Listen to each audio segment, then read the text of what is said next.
Freud. Inibição, sintoma e angústia. Parte 3.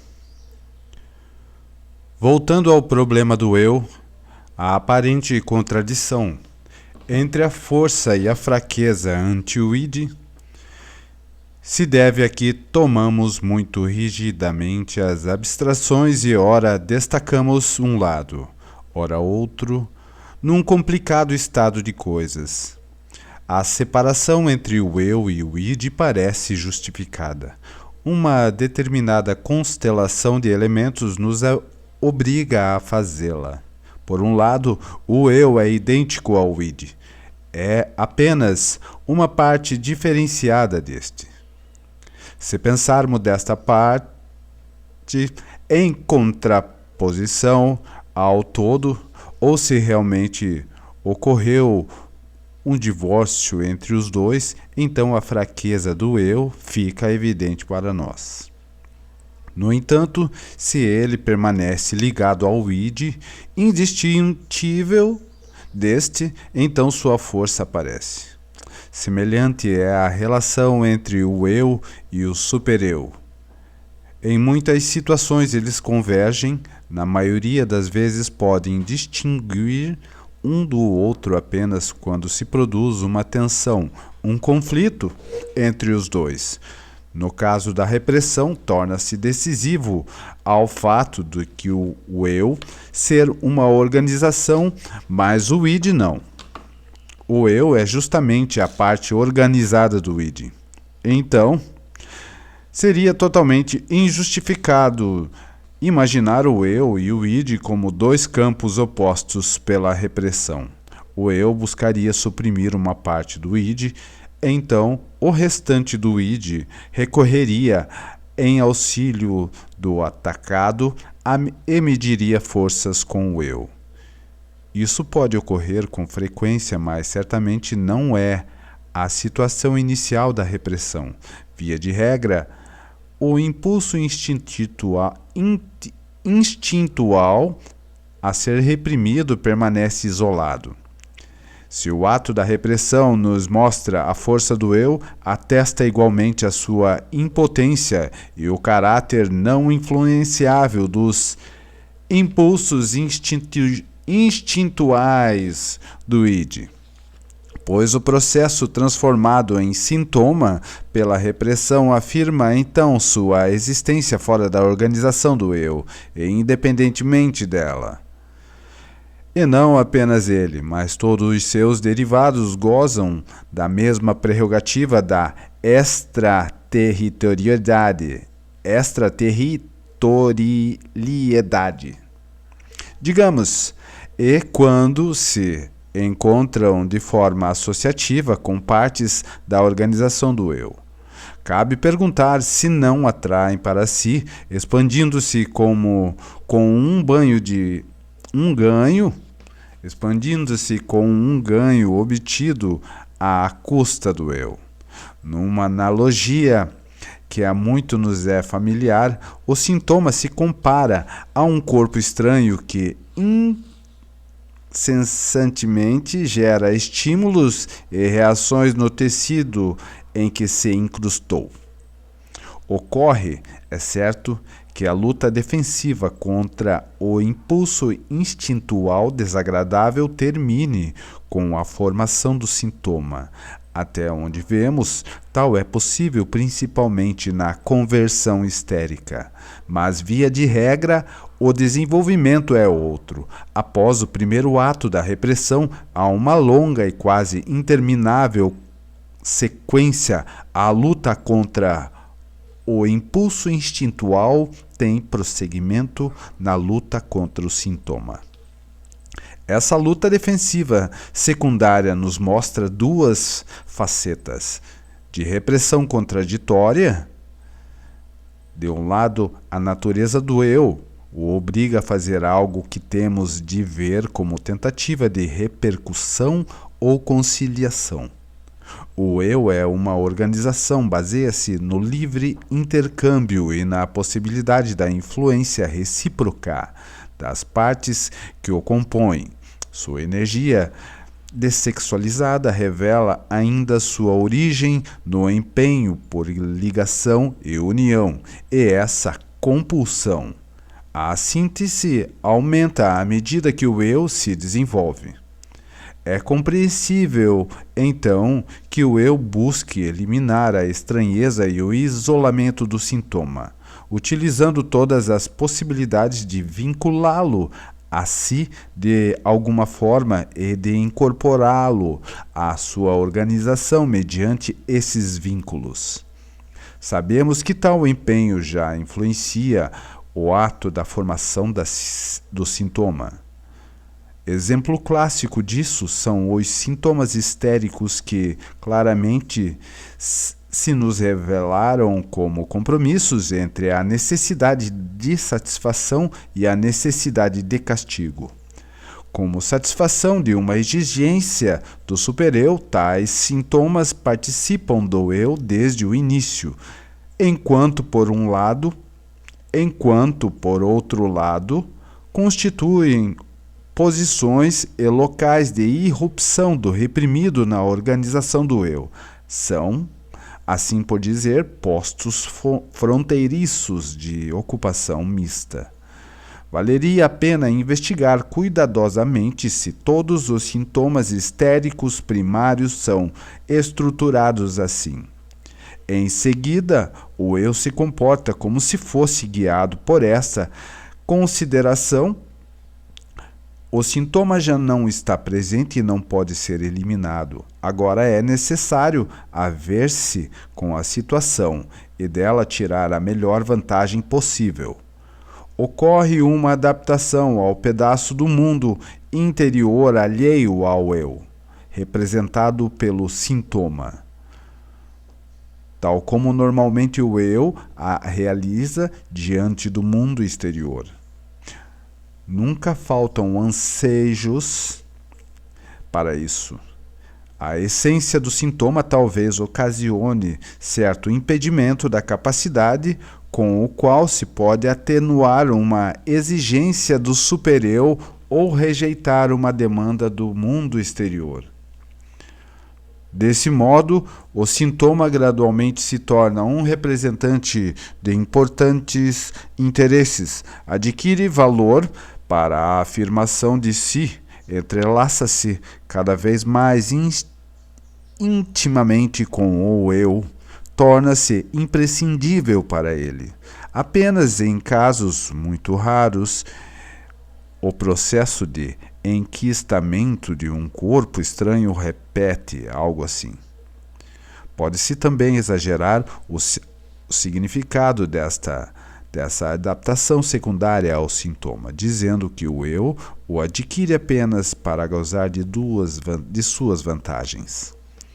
Isso equivaleria a sustentar que um veterano de guerra teve a perna amputada para depois viver da aposentadoria sem trabalhar.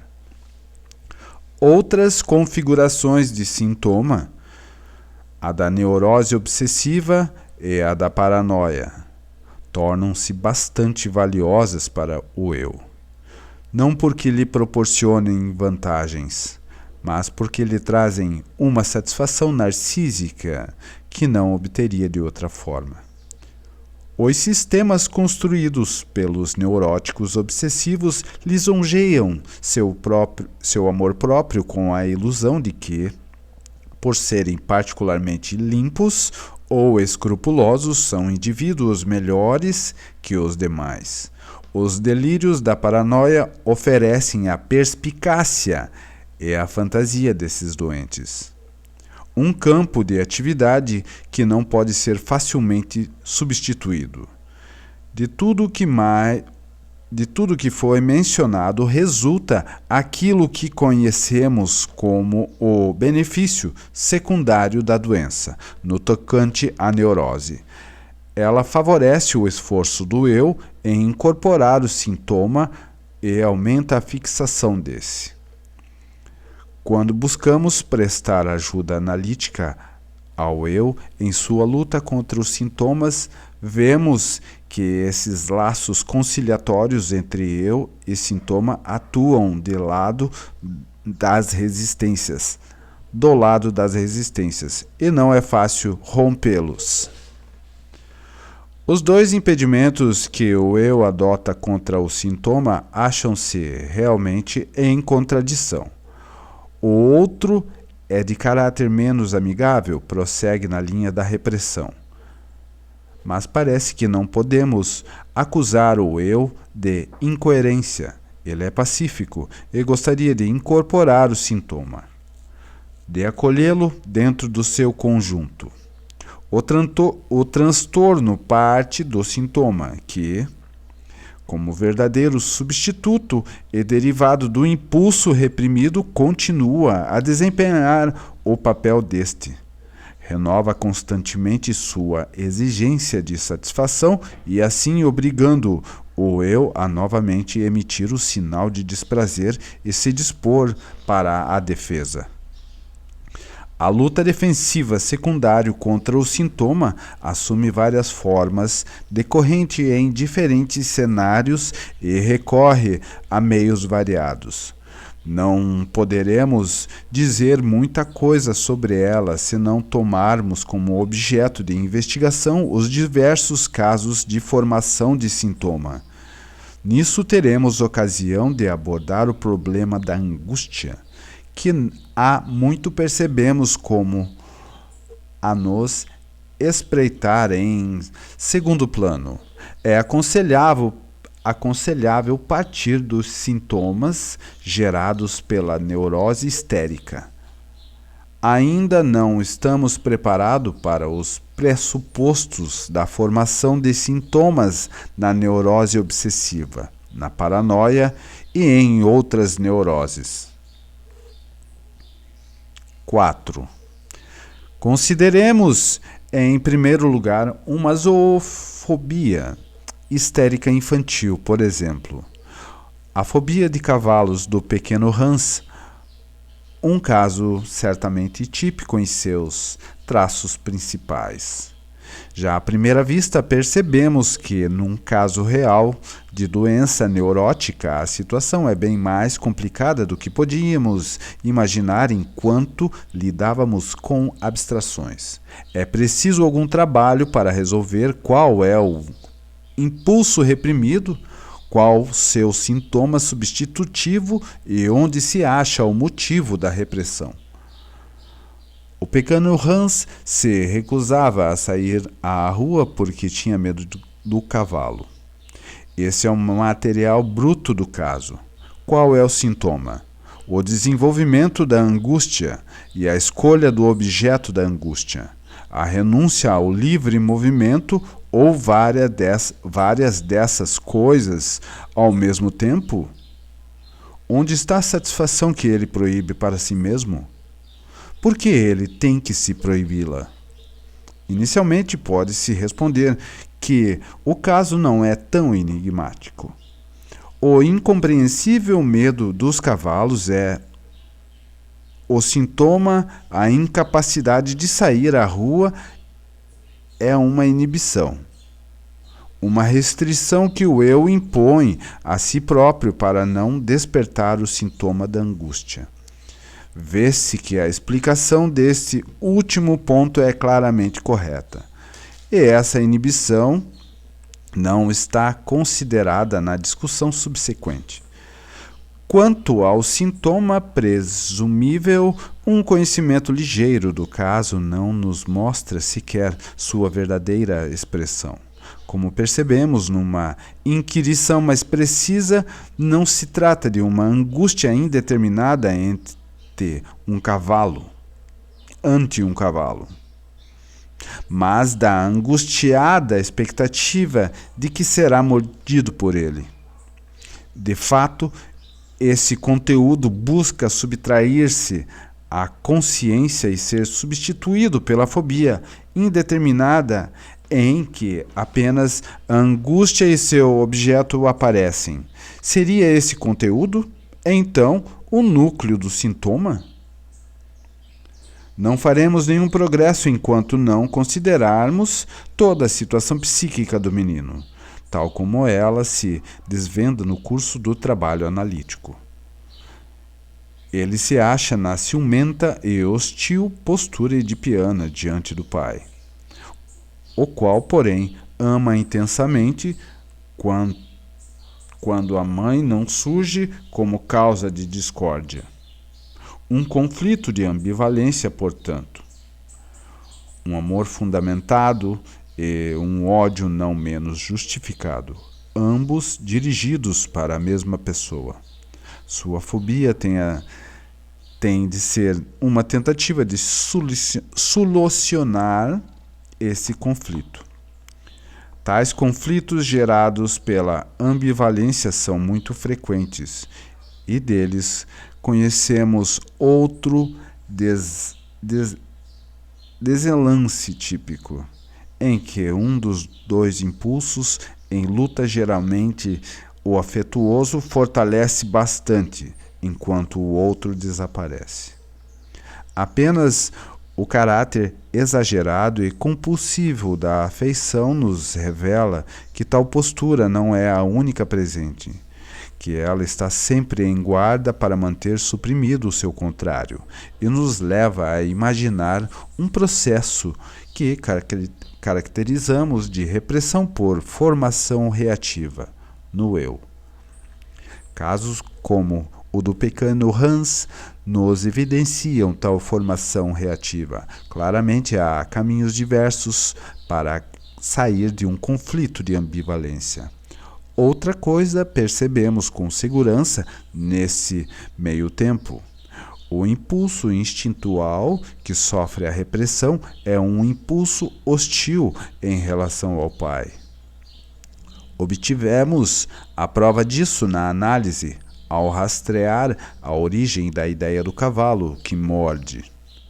Hans viu um cavalo cair, também viu cair e se ferir um amigo com quem brincava de cavalinho.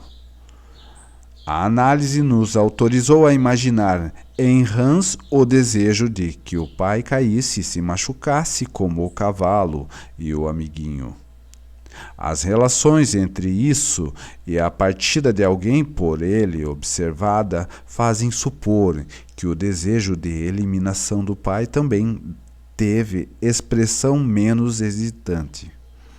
Mas tal desejo equivale à intenção de eliminá-lo ele próprio, ao impulso homicida do complexo de Édipo. Até o momento não há ligação entre esse impulso reprimido e seu substituto, que supomos existir na fobia de cavalos. Simplifiquemos agora a situação psíquica do pequeno Hans, dispensando o fator infantil e a ambivalência. Digamos que ele seja um jovem servente de uma casa, enamorado da patroa, a que goza de certas demonstrações de afeto por parte dela. É seguro que odeia o patrão, mais poderoso que ele, e bem gostaria de sabê-lo afastado. A consequência mais natural dessa situação é que ele tema a vingança desse patrão, que nele se desenvolva um estado de angústia diante dele. Exatamente como a fobia do pequeno Hans diante do cavalo. Isto significa que não podemos caracterizar como sintoma a angústia dessa fobia. Se o pequeno Hans, enamorado de sua mãe, demonstrasse medo diante do pai, não teríamos o direito de lhe atribuir uma neurose, uma fobia. Estaríamos diante de uma reação afetiva perfeitamente compreensível. O que a torna uma neurose é unicamente outra característica, a substituição do pai pelo cavalo. Esse deslocamento, portanto, produz aquilo de que pode ser denominado sintoma. Ele é aquele outro mecanismo que permite a resolução do conflito de ambivalência sem a ajuda da formação reativa. É formado possível ou facilitado pelo fato de os traços congênitos do modo de pensar totêmico, ainda serem facilmente reanimados nesta tenra idade. O fosso entre animais e seres humanos ainda não é reconhecido, certamente, não é tão enfatizado como vem a ser depois. O homem adulto admirado, mas também temido, acha-se ainda no mesmo plano que o grande animal, que a criança inveja em tantas coisas, mas contra a qual é admoestada, já que pode ser perigoso.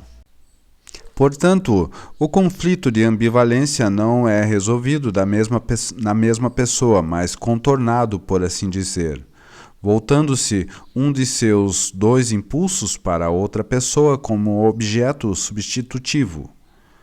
Até aqui, tudo está claro para nós. Mas, em outro ponto, a análise da fobia do pequeno Hans nos decepcionou inteiramente. A distorção que constitui a formação do sintoma não é feita no representante, o conteúdo ideativo, no impulso instintual a ser reprimido, mas em um completamente diferente dele, que corresponde apenas a uma reação ao que é realmente desagradável. Estaria mais de acordo com nossa expectativa se o pequeno Hans tivesse desenvolvido, no lugar do medo ante os cavalos, uma inclinação a maltratar os cavalos, a bater neles, ou tivesse claramente manifestado o desejo de vê-los caindo, se machucando, porventura estrebuchando até morrer, agitação nas pernas. Algo assim apareceu de fato em sua análise, mas não se destacava absolutamente na neurose e, curiosamente, se ele tivesse dirigido essa hostilidade apenas contra os cavalos e não contra o pai, como sintoma principal, não julgaríamos de forma nenhuma que ele sofria de uma neurose. Então, alguma coisa está errada. Seja em uma concepção da repressão, seja em nossa definição de um sintoma, algo nos chama atenção de imediato, naturalmente. Se o pequeno Hans se comportasse realmente dessa forma em relação aos cavalos, o caráter do impulso chocante e agressivo não teria sido mudado pela repressão, apenas seu objeto. Sem dúvida, há casos em que a repressão não faz mais do que isso, mas na gênese da fobia do pequeno Hans ocorreu mais. O quanto mais é algo que percebemos a partir de um trecho de outra análise. Já vimos que o pequeno Hans expressou como conteúdo de sua fobia a ideia de ser mordido por um cavalo. Ora, depois pudemos saber algo sobre a gênese de outro caso de fobia de animal, em que um lobo era o animal temido, mas tinha igualmente o significado de substituto do pai. Após um sonho que a análise conseguiu elucidar, desenvolveu-se nesse garoto o medo de ser devorado por um lobo, como um dos 7 cabritinhos do conto de fadas. O fato de o pai do pequeno Hans haver comprovadamente brincado de cavalinho com ele fora determinante na escolha do animal, gerador da angústia, certamente. Assim também se pode estabelecer de maneira, no mínimo, bastante provável que o pai do paciente russo, que fez análise comigo quando já tinha mais de 20 anos de idade, havia imitado um lobo nas brincadeiras com o filho, ameaçando-o devorá-lo. Desde então, encontrei um terceiro caso, o de um jovem americano que não chegou a desenvolver uma fobia de animal, mas que justamente por isso a compreender os outros casos.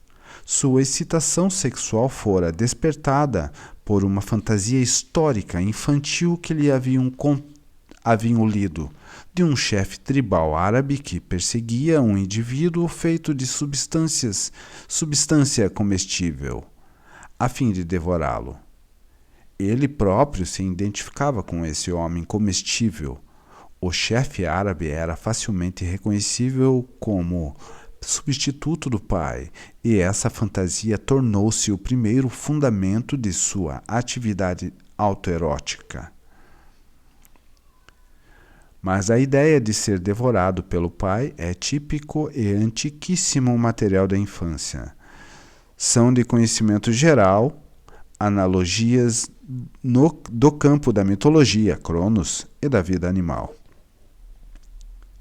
Apesar desses antecedentes, a ideia é tão estranha para nós que apenas com dificuldade admitimos numa criança. Tampouco sabemos se ela realmente significa o que parece exprimir, e não compreendemos como pode se tornar objeto de uma fobia. A observação analítica nos traz informações necessárias, porém, ela nos ensina que a ideia de ser devorado pelo pai é a expressão degradada de forma regressiva de um impulso terno passivo, o de ser tomado como objeto de amor pelo pai no sentido do erotismo genital. A história subsequente, no caso do paciente russo, não deixa dúvidas quanto à natureza correta dessa interpretação. É verdade que o impulso genital já não revela nenhum traço de sua intenção terna quando é expresso na linguagem da fase de transição esperada entre a organização libidinal oral e a sádica. Além disso, trata-se apenas de uma substituição do representante psíquico por uma expressão regressiva ou de uma verdadeira degradação regressiva do impulso genitalmente orientado dentro do id. Não parece nada fácil decidir. A história clínica do Homem dos Lobos russo favorece resolutamente a segunda. A mais séria possibilidade, porque a partir do sonho decisivo ele se conduz de modo malcriado, atormentador, sádico, desenvolvendo uma autêntica neurose obsessiva logo em seguida. De toda forma, percebemos que a repressão não é o único meio do que o eu dispõe para se defender de um impulso instintual desagradável. Se ele consegue levar um instinto à regressão, prejudica-o mais fortemente, no fundo, do que mais seria possível através da repressão. No entanto, às vezes faz a repressão suceder à regressão obtida. O caso do Homem dos Lobos e aquele um tanto mais simples do pequeno Hans suscitam várias outras reflexões, mas duas coisas inesperadas já percebemos agora. Não há dúvida de que um impulso instintual reprimido dessas fobias é um impulso hostil ao pai. Pode-se dizer que ele é reprimido mediante o processo de transformação no contrário. No lugar da agressividade contra o pai surge a agressividade, a vingança do pai contra a própria pessoa. Como de toda forma, tal agressividade tem raízes na fase libidinal sádica. Basta-lhe apenas alguma degradação até o estágio oral, que em Hans é apenas insinuado pela ideia de ser mordido, mas no russo é vivamente apresentado no temor de ser devorado. Além disso, a análise também permite constatar, sem sombra de dúvida, que o outro impulso instintual sucumbiu simultaneamente à repressão. O impulso oposto, de natureza terna e passiva em relação ao pai, que já havia alcançado o nível da organização libidinal genital fálica. Esse outro parece inclusive ser o mais importante para o desfecho final do processo de repressão. Ele experimenta a repressão mais pronunciada. Ele experimenta a regressão mais pronunciada. Tem influência decisiva no conteúdo da fobia. Portanto, ali onde começamos por investigar um só impulso instintual, temos de reconhecer a convergência de dois desses processos. Os dois impulsos instintuais atingidos, a agressividade sádica em relação ao pai e a postura terna e passiva diante dele, formam um par de opostos, mas ainda apreciando corretamente a história do pequeno Hans, percebemos que com a formação de sua fobia também foi abolido o terno investimento objetal relativo à mãe, algo não revelado pelo conteúdo da fobia. Trata-se, no caso de Hans, no paciente russo isso é muito menos claro, de um processo de repressão que atinge quase todos os componentes do processo do complexo de Édipo. Os impulsos hostis e afetuoso em relação ao pai e afetuoso no tocante à mãe. Essas são complicações indesejáveis para nós, que queríamos apenas estudar casos simples de formação de sintoma em decorrência da repressão, e com esse objetivo, nos voltamos para as primeiras e aparentemente mais transparentes neuroses da infância. Em vez de uma única repressão, deparamos com uma série delas e, além disso, lidamos com a regressão. Talvez tenhamos aumentado a confusão ao pretender pôr no mesmo saco as duas análises de fobias animais disponíveis, e do pequeno Hans e do homem dos lobos. Determinadas diferenças entre elas são agora evidentes para nós. Apenas do pequeno Hans pode-se dizer com segurança que a sua fobia deu conta dos dois principais impulsos do complexo de Édipo: o impulso regressivo para com o pai, o impulso agressivo para com o pai e o bastante afetuoso em relação à mãe. É certo que também havia o impulso afetuoso em relação ao pai. Ele teve um papel na repressão de seu oposto, mas não podemos demonstrar que era forte o bastante para suscitar uma regressão, nem que tenha desaparecido depois. Hans parece ter sido um garoto normal, com o assim chamado complexo de Édipo positivo. É possível que os fatores que não encontramos atuasse nele também, mas não temos como evidenciá-los, até o material de nossas análises mais exaustivas tem lacunas. Nessa documentação é incompleta. Nossa documentação é incompleta. No paciente russo, o defeito está em outro lugar. Sua relação com o objeto feminino foi perturbada por uma sedução precoce. O lado passivo feminino acha-se nele bastante desenvolvido, e a análise de seu sonho com os lobos não revela muito da agressividade pretendida contra o pai. fornecendo isto, assim, provas inequívocas de que a repressão diz a respeito à atitude passiva, afetuosa para com o pai. Também aqui não se exclui a participação de outros fatores, mas eles não se sobressaem.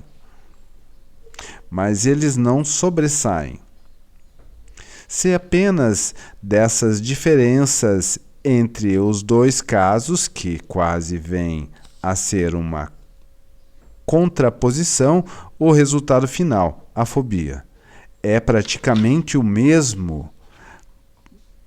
Temos de buscar a explicação para isso em outro lugar. Ela vem da segunda conclusão do nosso pequeno estudo comparado. Acreditamos conhecer o móvel da repressão nos dois casos e vemos seu papel confirmado pelo curso que toma o desenvolvimento das duas crianças.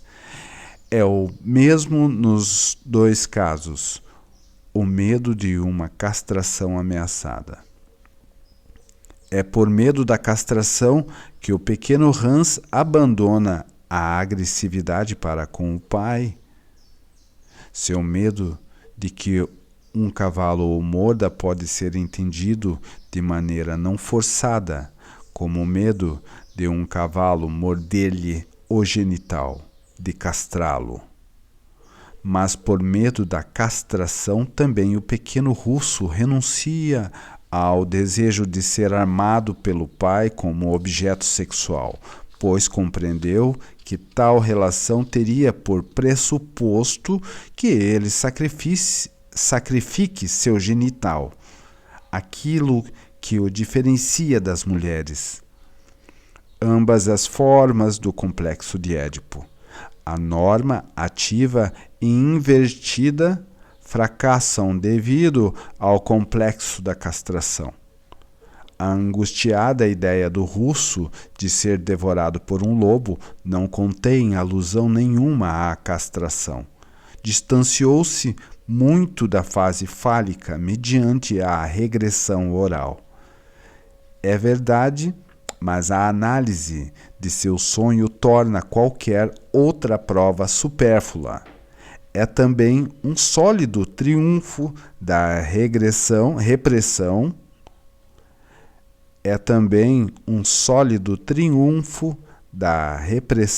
o fato de nada mais, no teor da fobia, aludir à castração. Eis agora o resultado inesperado. Nos dois casos, o móvel da repressão é o medo da castração.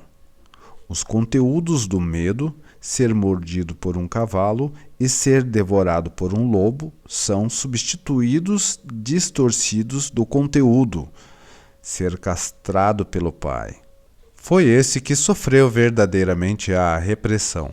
No russo, ele era a expressão de um desejo que não pode subsistir em face da revolta da masculinidade.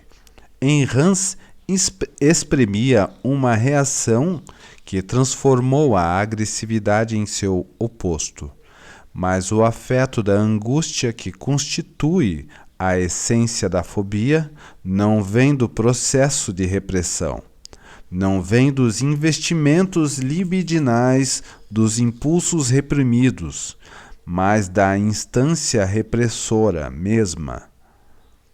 A angústia da fobia de animal é o medo da castração inalterado, ou seja, um medo realista. Angústia ante a um perigo propriamente ameaçador ou considerado real. Aqui é a angústia que gera a repressão, e não, como julgamos anteriormente, a repressão que gera a angústia. Não é agradável lembrar, mas tampouco adianta negar. Muitas vezes sustentei que o representante instintual é distorcido, deslocado, etc., pela repressão, mas a libido do impulso instintual é transformada em angústia. A investigação das fobias, que seria a mais indicada para demonstrar essa tese, não a confirma, portanto, parece isto sim contradizê-la diretamente. A angústia da fobia animal é o medo da castração sentido pelo eu e da agorafobia, algo que foi menos estudado. Parece ser medo da tentação, que em sua gênese deve estar relacionado ao medo da castração. Até onde podemos enxergar hoje, a maioria das fobias remonta a essa angústia do eu ante as exigências da libido. A postura angustiada do eu é sempre o elemento primário e instigador da repressão. A angústia não provém jamais da libido reprimida. Se eu tivesse me contentado em dizer que aparece um montante de angústia em vez da inesperada manifestação da libido após a repressão, não teria nada a retirar atualmente. A descrição é correta, e entre a força do impulso a ser reprimido e a intensidade da angústia resultante existe a correspondência que afirmei. Mas confesso que acreditava fornecer mais do que uma mera descrição. Supunha haver percebido um processo metapsicológico da conversão direta da libido em angústia, algo que hoje não posso mais sustentar. Naquele tempo, também não pude explicar como se realiza tal transformação. Mas de onde tirei a ideia dessa conversão? Do estudo das neuroses, quando ainda estava longe de distinguir entre processo do eu e processos do id. Vi que certas práticas sexuais, como coitos interruptos, excitação frustradas e abstinência forçada, geram ataques de angústia e uma predisposição geral à angústia. Sempre, portanto, que a excitação sexual é inibida, detida ou desviada em seu caminho para a satisfação, como a excitação sexual é expressão de impulsos instintuais libidinais, não parecia muito ousado supor que a libido se transforma em angústia por influência dessas perturbações. Essa observação é válida ainda hoje. Por outro lado, não há como rejeitar que a libido nos processos do id experimenta perturbação instigada pela repressão. Ainda pode ser correto, então, que na repressão se forme angústia a partir do investimento libidinal dos impulsos instintuais. Mas como harmonizar esse resultado com o outro? Segundo o qual a angústia das fobias é uma angústia do eu, que nasce no eu, não procede da repressão, e sim a provoca? Isso parece uma contradição e nada fácil de ser resolvida. A redução das duas fontes de angústia a uma só não é algo simples. Pode tentar fazê-lo com a suposição de que o eu, na situação do coito perturbado, da excitação interrompida, da abstinência, pressente perigos e a eles reage com angústia. Mas isso não nos leva adiante. Por outro lado, nossa análise da fobia não parece pedir correção.